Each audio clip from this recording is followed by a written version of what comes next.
Hello प्यारे बच्चों, आप सभी का स्वागत है Rajiv maths and reasoning classes में। आप सभी कैसे हैं? आशा करता हूँ आप सभी स्वस्थ होंगे, मस्त होंगे, अच्छे होंगे। आइए स्टार्ट करते हैं आज का बहुत शानदार क्लास। और प्यारे बच्चों, आज बहुत अच्छा क्वेश्चन है। सिद्ध कीजिए कि √3 एक अपरिमेय संख्या है। प्यारे बच्चों, एक बात मैं आपको बता दूं पहले, इससे पहले के वीडियो में हम √2 के लिए सिद्ध कर चुके हैं। आप यहां पर √2 लिखा हो, √3 लिखा हो, √5 लिखा हो, आपको करना ऐसे ही है। बस संख्याएं चेंज हो सकती हैं, लेकिन करना इसी सॉल्यूशन के जैसा है। आइए स्टार्ट करते हैं। क्वेश्चन है, सिद्ध कीजिए कि √3 जो है एक अपरिमेय संख्या है। प्यारे बच्चों, हम इसके विपरीत मान के चलेंगे। हम मान के चलेंगे, माना √3 एक परिमेय संख्या है। हम ये मान के चलेंगे कि √3 एक परिमेय संख्या है।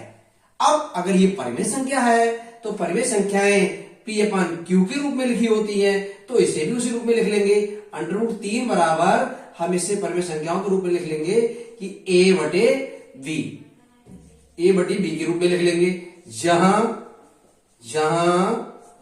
A व B सह अभाज्य संख्याएं हैं। A और B सहअभाज्य संख्याएं हैं और B is not equal to 0। B का मान 0 नहीं है। तथा हम ये भी लिख सकते हैं, जब ये सहअभाज्य संख्या है, सहअभाज्य का मतलब होता है कि यदि A और B सहअभाज्य हैं तो A का और B का जो उभयनिष्ठ गुणनखंड होगा वो सिर्फ एक होगा। एक के अलावा कोई उनमें दूसरा उभयनिष्ठ गुणनखंड नहीं होना चाहिए। तो लिखेंगे A तथा A और B का जो HCF है, इसको मासा बोलते हैं, वो एक होना चाहिए। एक के अलावा कोई दूसरी संख्या नहीं होनी चाहिए। स्टार्ट करते हैं। देखिए, अब इसमें क्या करेंगे, इसका कर देंगे दोनों ओर वर्ग करने पर। दोनों ओर वर्ग करने पर प्यारे बच्चों, इसका वर्ग करेंगे। देखिए, √ में 3 है, इसका वर्ग करेंगे तो √3 ऐसे ही लिख लेंगे और यहां स्क्वायर लगा देंगे। बराबर में A/B ऐसा ही लिख देंगे, ब्रैकेट लगा के इसका भी स्क्वायर लगा देंगे। देखिए, स्क्वायर से रूट कट जाता है। क्या बताया सर? स्क्वायर से रूट कट जाता है। ये स्क्वायर लगा है, रूट लगा है, तो स्क्वायर से रूट कट जाएगा। क्या बचेगा? 3 बचेगा।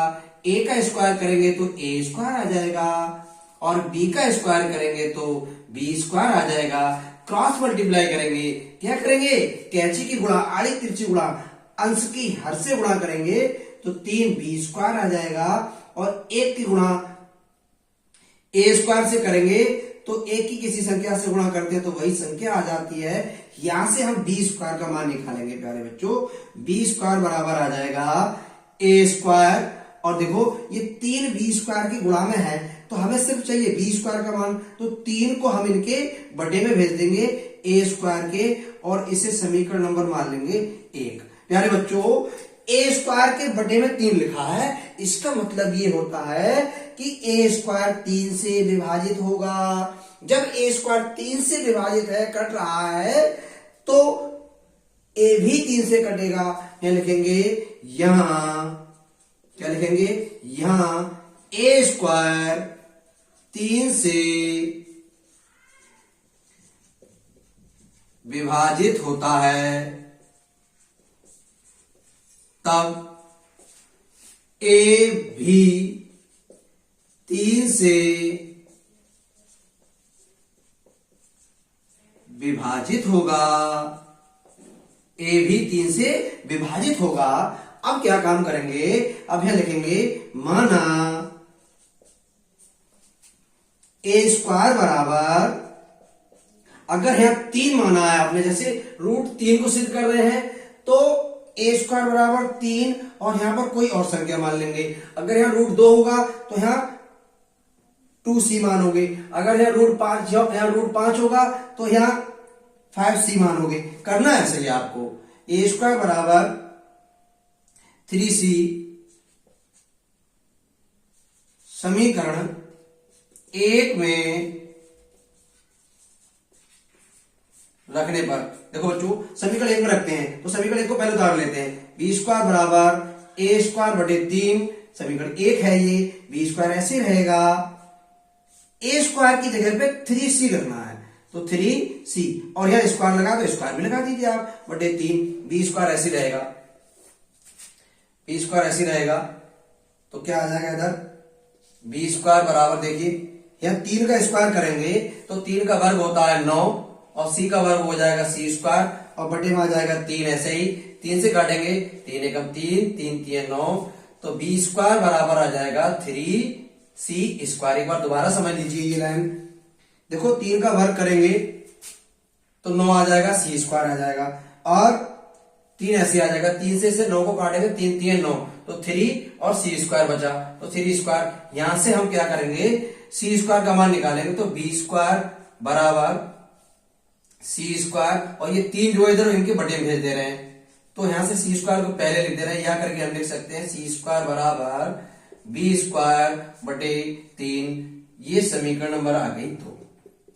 प्यारे बच्चों ये देखिए यहां पर क्या हुआ, इसके बारे में जरा सोचते हैं। देखो c स्क्वायर बराबर बी स्क्वायर बटे 3 आ गया, इसका मतलब ये हुआ कि बी स्क्वायर के बटे में 3 लिखा है तो बी स्क्वायर 3 से कट रहा है। जैसे यहां पर ए स्क्वायर बटे 3 था तो ए स्क्वायर 3 से विभाजित हो रहा है, ऐसे बी स्क्वायर के बटे में 3 है तो बी यहां लिखेंगे, यहां बी स्क्वायर 3 से विभाजित होगा। देखो बी स्क्वायर 3 से विभाजित हो, बी स्क्वायर जो है 3 से कटेगा तभी 3 इनके बटे में है, बी स्क्वायर 3 से विभाजित होगा इसलिए बी भी 3 से विभाजित होगा, बी भी 3 से विभाजित होगा। प्यारे बच्चों अभी हमने स्टार्टिंग में आपको बताया कि a और b सहभाज्य संख्याएं हैं, लेकिन यहां तो उल्टा ही हो गया।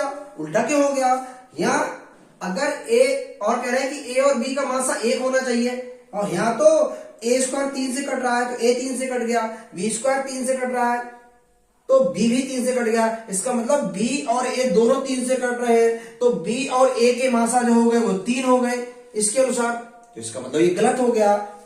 यहां लिखेंगे समीकरण 1 व समीकरण 2 से, समीकरण 1 से स्पष्ट है कि क्या स्पष्ट है कि a और b का एक उभयनिष्ठ गुणनखंड, a और b का एक उभयनिष्ठ गुणनखंड 3 है। देखो अभी हमने सिद्ध करा था कि a 3 से कट रहा है b भी 3 से कट रहा है, तो निकल के आया कि जब a और b दोनों 3 से कट रहे हैं तो इनका उभयनिष्ठ गुणनखंड 3 हो गया, जो कि a और b के सहभाज्य संख्याओं का विरोधाभास है।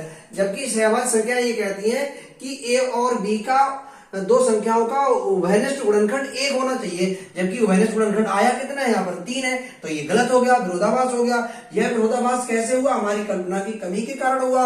हमने क्या माना था कि हमने माना था √3 एक परिमेय संख्या है, जब है ना हमने ये माना था, तो ये विरोधाभास हो गया। अतः √3 एक अपरिमेय संख्या है। तो इस क्वेश्चन को आपको अच्छे से समझ में आ गया होगा।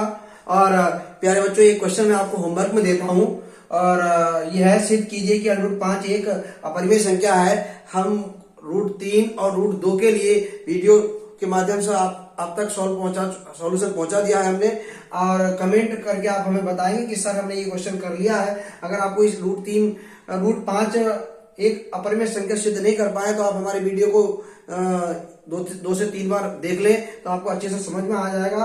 और अगर आपने क्वेश्चन को कर लिया तो कमेंट करके माध्यम से हमें बताएंगे सर हमने ये क्वेश्चन कर लिया है। आशा करता हूँ ये क्वेश्चन आपको समझ में आ गया होगा। Thank you.